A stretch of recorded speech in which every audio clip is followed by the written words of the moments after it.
తిమోతికి రాసిన 2వ పత్రిక 2వ అధ్యాయం 21వ వచనాన్ని మనం చదివితే దానిలో బైబిల్ ఈ విధంగా సెలవిస్తూ ఉంది.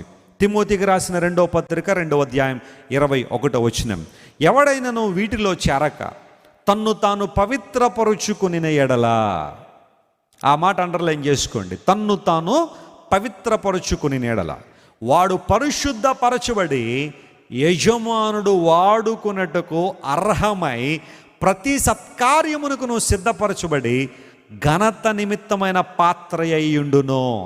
స్తోత్రం చెప్పండి ఒకసారి, హల్లెలూయా. అంటే ఇక్కడ అపోస్తలుడైన పౌలు రాస్తూ ఏమన్నాడంటే, ఘనమైన పాత్రగా దేవుని చేతిలో వాడబడాలంటే నీకు నాకు ఉండాల్సిందేంటో తెలుసా? పరిశుద్ధత అన్నాడు. ఎవడైనను వీటిలో చేరక, దేవునికి అయిష్టమైన వాటిల్లో చేరక, దేవునికి విరోధమైన వాటిల్లో చేరక తన్ను తాను పవిత్రపరచుకుని పరిశుద్ధపరచబడితే యజమానుడు వాడుకునే పాత్రగా వాళ్ళు ఉంటారు. దేవుని స్తోత్రం చెప్పండి ఒకసారి, హల్లెలూయా. ఈ రోజుల్లో చాలామంది అడుగుతున్నారు, వెస్లీ అన్న మేము దేవుని చేతిలో వాడబడాలనుకుంటున్నాం, ఏం చేయాలన్నా? మొట్టమొదటి పాయింట్ ఏంటో తెలుసా? పవిత్రంగా జీవించు, పరిశుద్ధంగా బ్రతుకు. దేవుడిని ఏం చేస్తాడు? ఆయన వాడుకుంటాడు. దేవుడిని ఎబిలిటీని కాదు చూసేది. God never sees your abilities but he sees your availability. దేవుడు నీ యొక్క ఎబిలిటీని చూసేవాడు కాదు ఆయన.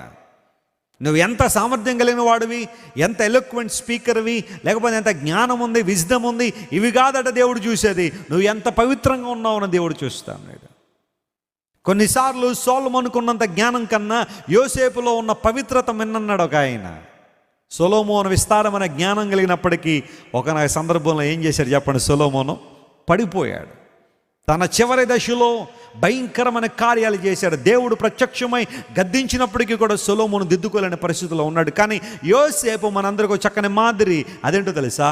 యోసేపు పరిశుద్ధతలో భాగ్యవంతుడు. దేవుడు నామమున స్తోత్రం కలుగునుగాక. సొలొమోను ఉన్న సింహాసనాన్ని, ఒకవేళ ఉన్న అధికారాన్ని, ఉన్న పేరును పోగొట్టేసుకున్నాడు. కానీ యోసేపు పరాయి దేశంలో బానిసవాడిగా ఉండి కూడా ఆ దేశానికి ఉన్నతమైన స్థితికి వెళ్ళడానికి కారణం అతని పరిశుద్ధత యోసేపును బలపరిచింది. యజమానుని చేతిలో వాడబడాలని మీరు కోరితే, దేవుని చేతిలో పవిత్రమైన పాత్రలుగా ఆయన చేతిలో వాడబడాలని మీరు ఆశిస్తే, నీలో నాలో మనందరిలో ఉండాల్సింది పరిశుద్ధత అని బైబిల్ సెలవిస్తూ ఉంది. పరిశుద్ధపరచబడిన వాడు దేవుని చేతిలో యథార్థమైన పాత్రగా, వాడబడే పాత్రగా ఉపయోగించబడతాడు. ఈ రోజుల్లో దేవుని సేవ చేయాలని చాలామందికి ఆశ ఉంది. అందరూ అడుగుతున్నారు, నన్ను దేవుడి సేవకు పిలుస్తున్నాడన్న, నేను గుర్తిస్తున్నాను, ఏసే సేవ చేయాలని. ఓకే, దేవుని సేవ చేద్దు. కానీ అయితే దానికన్నా ప్రాముఖ్యంగా నువ్వు పరిశుద్ధంగా ఎదుగుతున్నావా? పరిశుద్ధమైన ఓటలో నుండి పరిశుద్ధమైన నీళ్ళు వస్తాయి. ఎస్, మన హృదయాలు జీవపు ఓటలా ఉండాలా. సమరయ స్త్రీ జీవితాన్ని ఆలోచన చేస్తే ప్రతి మధ్యాహ్నం వేళ కొండేసుకుని వచ్చేస్తుంది. ఎక్కడికి? బావి దగ్గరికి. ఉదయం కానీ సాయంకాలం కానీ నీళ్లు పట్టుకోవడానికి వస్తారు ఎవరైనా. కానీ అందరితో రాట్లా. మధ్యాహ్నం వస్తుంది, ఒక్కతే వస్తుంది. ఎందుకోసం?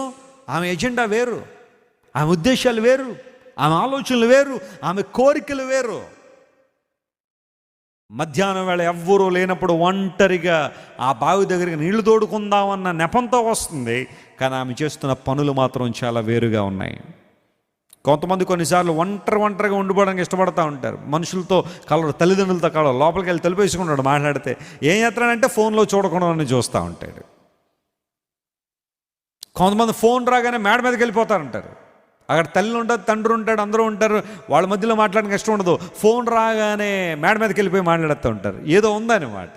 మామూలుగా కాలేజీలో ప్రొఫెసరో లేకపోతే వేరే పెద్దోళ్ళు ఎవరైనా అందరి ముందు మాట్లాడుతుంటారు. ఏదో పర్సనల్ టాక్ అనమాట. అందరూ బట్టి మెల్లగా పైకి వెళ్ళిపోయి ఫోన్లో హలో చెప్పు అని ఆ వాటర్ ట్యాంక్ కింద కూర్చొని మాట్లాడుతూ ఉంటాడు అయ్యగారు. కాలేజీల్లో అయితే చెట్ల మీదకి వెళ్ళిపోయి మాట్లాడతారు. కొంతమంది పొదల్లో కూర్చుని మాట్లాడుతూ ఉంటారు. ఏంటి సంగతి? ఏవో సీక్రెట్లు ఉంటాయి. అశ్లీలమైన కాన్వర్జేషన్ ఏదో ఉంటుంది. అది అందరి ముందు మాట్లాడలేక ఒంటరిగా ఉండాలనే ఆలోచన. జాగ్రత్తగా గమనించండి. బైబిల్ సెలవిస్తూ ఉంది, దేవుని చేతిలో వాడబడే పాత్రగా ఉండాలని కోరుతున్నావా? ఒంటరిగా మధ్యాహ్నం వేళ నీళ్ళు తోడుకోవడానికి వచ్చేసింది బావి దగ్గరికి. అదేంటో ఆ రోజున ఆమె జీవితాన్ని మార్చే రక్షకుడు అక్కడ ఉన్నాడు. దేవుని నామమున స్తోత్రం కలుగునుగాక. ప్రతిరోజు ఆమె వలలో పడిపోయే వాళ్ళు ఉన్నారేమో అక్కడ, కానీ ఈరోజు ఉన్నవాడు ఆమె వలలో పడ్డానికి రాలా, ఆమె హృదయంలో మార్పును తీసుకురావడానికి వచ్చాడు. నా యేసయ్య పవిత్రుడు, పరిశుద్ధుడు గనుక ఆయన చేసిన కార్యం చాలా గొప్పది. ఎప్పుడైతే వాళ్ళిద్దరి మధ్య కొంచెం కాన్వర్జేషన్ జరిగిందో ఫైనల్గా ఆమె గుర్తించింది, మెస్సియా, క్రీస్తు ఇతనే. రోజు కుండ పట్టుకుని బావి దగ్గరికి వచ్చే ఆమె ఆ రోజు కుండ పడేసిందట, కుండ వదిలేసిందట. ఇంక అక్కర్లా, ఈ కుండతో నాకు ఈ బిజినెస్ నాకు అక్కర్లా, ఈ అపవిత్రమైన జీవితం నాకు అక్కర్లా. కొండను వదిలే గ్రామంలో పరిగెత్తి అందరితో మాట్లాడుతుంది, కమ్ అండ్ సీ, రండి రండి అంటే వాళ్ళందరూ అనుకున్నారు ఇంకోళ్ళు ఎవరైనా దగ్గరేమికి ఇంకోళ్ళు ఎవరన్నా పరిచయం చేస్తుందా అని. ఎస్, ఈరోజు నా బ్రతుకును మార్చే యేసయ్య నాకు కనబడ్డాడు, నా బ్రతుకును మార్చిన దేవుడు నాకు కనబడ్డాడు. నేను చేసినవన్నీ నాతో చెప్పిన క్రీస్తు ఈయన కాడా. Come and see. ఆ సమరయ స్త్రీ యొక్క సాక్ష్యము ద్వారా, ఆమె చెప్పిన మాటల ద్వారా గ్రామం గ్రామం యేసు ప్రభు దగ్గరికి వచ్చారు. దేవుడు నామమున స్తోత్రం చెప్పండి, హల్లెలూయా. ఒక అపవిత్రమైన స్త్రీ, 5 పెనిమిట్లతో బ్రతికిన స్త్రీ, భయంకరమైన జీవితాన్ని కలిగిన స్త్రీ యేసు క్రీస్తు ప్రభువును అంగీకరించడం ద్వారా, ఆయన ప్రేమతత్వాన్ని అర్థం చేసుకోవడం ద్వారా ఆమె జీవితం ఎంత గొప్పగా మారిందంటే, ఒకప్పుడు అనేక మందికి స్టంబ్లింగ్ బ్లాక్గా ఉన్న ఆమె ఈ రోజున గ్రామాన్ని ప్రభు దగ్గర తీసుకురాగలిగింది. దేవుడు నామమున స్తోత్రం కలుగునుగాక, హల్లెలూయా. కారణం ఏంటో తెలుసా? ఆమె యజమానుని చేతుల్లో ఘనమైన పాత్రగా చేరిపోయింది, ఆ చేతిలో వాడబడిన పాత్రగా. కొన్నిసార్లు అనుకోవచ్చు, నీలో ఒక బర్నింగ్ డిజైర్ ఉంది, దేవుని కోసం వాడబడాలని అనుకుంటున్నావు. నేను రూపానికి బాగాలేదండి, పైకి చూడ్డానికి బాగాలేదండి, నా భాష అంత బాగోదండి, నాకు ఇంగ్లీష్ భాష రాదండి, లేదా తెలుగు సరిగ్గా మాట్లాడలేనండి, బైబిల్ సరిగ్గా చదవలేకపోతున్నానండి అని కొన్ని రకాలైన పరిస్థితులను బట్టి నువ్వు వెనకాగిపోతున్నావు. ఆగిపోవాల్సిన అవసరం. యేసు ప్రభు దేవుడని, ఆయన స్వార్థ ప్రకటించడానికి, ఆయన మంచివాడని, నీకోసం మరణించాడు, మరణాన్ని జయించి తిరిగి లేచిన వార్త చెప్పడానికి నువ్వు పిహెచ్డీలు చేయాల్సిన అవసరం లేదు.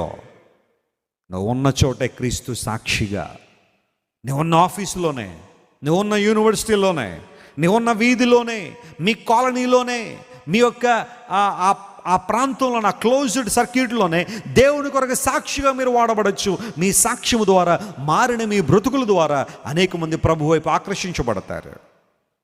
కేవలం మన మాటలు మాత్రమే సువార్త ప్రకటించడం కాదు, మన బ్రతుకులు కూడా ఏం ప్రకటించాలా? సువార్త ప్రకటించాలా. మన మాటలు మాత్రమే సువాసన కాదు, మన బ్రతుకులు కూడా ఎలా ఉండాలా? సువాసన కలిగి ఉండాలి. కొన్నిసార్లు కొంతమంది పెర్ఫ్యూమ్లు అమ్మేవాళ్ళు ఉంటారు, అత్తరు అమ్మేవాళ్ళు. వాళ్ళు ఎలాంటి టెక్నిక్ అంటే, ఒక బాటిల్ పెడతారు, ఆ బాటిల్ అసలు మామూలుగా అది వాసన 4 వీధుల అవతలకి వచ్చేస్తూ ఉంటుంది వాసన. అది ఒక్కటే వస్తుంది కరెక్ట్గా, మిగతా బాటిల్స్ ఏమి రావు. ఈ ఒక్క బాటిల్ పట్టుకుని అన్నీ అమ్మేస్తూ ఉంటాడు. మనం నిజంగా అదే వాసన వచ్చేస్తుంది అనుకుని ఆ బాటిల్ కొనుక్కుని ఇంటికి వచ్చి రాస్తూ ఉంటే ఎవరికి రాదు సువాసన. ఎందుకోసం అంటే అవన్నీ డమ్మీ బాటిల్స్ అన్నమాట, ఫేక్ అన్నమాట. ఉన్నది ఒకటి మాత్రం కరెక్ట్ పెట్టుకుంటాడు, దానితో పాటు ఇవన్నీ అమ్మేస్తుంటాడు కొంతమంది. క్రైస్తవ జీవితాలు అలాంటివి కాదు. మన సువాసన అనేక మందికి ఏం చేయాలా? వ్యాప్తి చెందాలి. మన క్రియల ద్వారా దేవుని మహిమపరుచు వ్యక్తులుగా మనం ఉండాలని దేవుడు కోరుతున్నాడు. అందును బట్టి పరిశుద్ధమైన జీవితాలను దేవుడు ఏం చేస్తాడు? తన చేతిలో ఘనమైన పాత్రలుగా వాడుకుంటాం. మీరు ఇదే దైవజనుడు అని మీరు చూడండి, ప్రపంచవ్యాప్తంగా దేవుని కొరకు చాలా బలంగా వాడబడిన దైవజనులు తమ జీవితాల్లో పరిశుద్ధతను కలిగి ఉన్నారు. దేవుని కొరకు జీవించారు కాబట్టి దేవుడు వారిని వాడుకున్నాడు. వారి ప్రార్థనలకు జవాబు వచ్చాయి, వారు చేస్తున్న ప్రార్థనలకు దేవుడు జవాబునిచ్చాడు. వారు ప్రకటిస్తున్న సువార్తలో గొప్ప శక్తి ఉంది, దేవుడు గొప్పగా వారిని వాడుకున్నాడు. ఈరోజు నువ్వు దేవుని చేతిలో వాడబడాలని కోరితే, ఆయన కృపలో వర్ధిల్లని కోరితే, పరిశుద్ధత అనేది ప్రభువు చేతిలో ఘనమైన పాత్రగా నిలబడుతుంది. ఇప్పుడు చెప్పండి, ప్రశ్న అడుగుతున్నా, ఆశపడిగడి ప్రశ్న, నేను శుద్ధుడనై ఉండుట వ్యర్థమే అన్నాడు. వ్యర్థమా కాదా? ఖచ్చితంగా కాదు. పరిశుద్ధంగా జీవించడం వ్యర్థం కాదు. ఎందుకోసం అంటే పరిశుద్ధంగా బ్రతకడం ద్వారా మనం దేవుని చూస్తున్నాం. రెండోది, పరిశుద్ధంగా బ్రతకడం ద్వారా చెప్పండి మన ఆరాధన, మన సేవ దేవునికి యుక్తముగా ఉంది. మూడోది, పరిశుద్ధంగా బ్రతకడం ద్వారా దేవుని యొక్క చిత్తాన్ని మనం గ్రహించి ఆయన కృపలో వర్ధిల్లి పరిశుద్ధంగా జీవించడం ద్వారా పవిత్రమైన ప్రేమ మన గుండెల్లోంచి వస్తూ ఉంది. నాలుగవదిగా, పరిశుద్ధంగా బ్రతకడం ద్వారా మనం దేవుని చేతిలో బలమైన పాత్రలుగా ఏం చేయబడుతున్నాం? వాడబడుతున్నాం. యేసయ్య నిన్ను వాడుకోవాలంటే నీలో ఉండాల్సింది హోలీనెస్. ఇవన్నీ ఉన్నాయి కాబట్టే ఇప్పటిదాకా అడిగేవేమో పరిశుద్ధంగా ఉండడం వల్ల లాభం ఏంటండి అని. విన్నావుగా 4 విషయాలు. ఈ రోజు నుండి వాటిని నీ మనసులో కలిగి ఉండు, పరిశుద్ధంగా జీవించు. దేవుడు నిన్ను వాడుకుంటాడు, అద్భుతాలు జరుగుతాయి.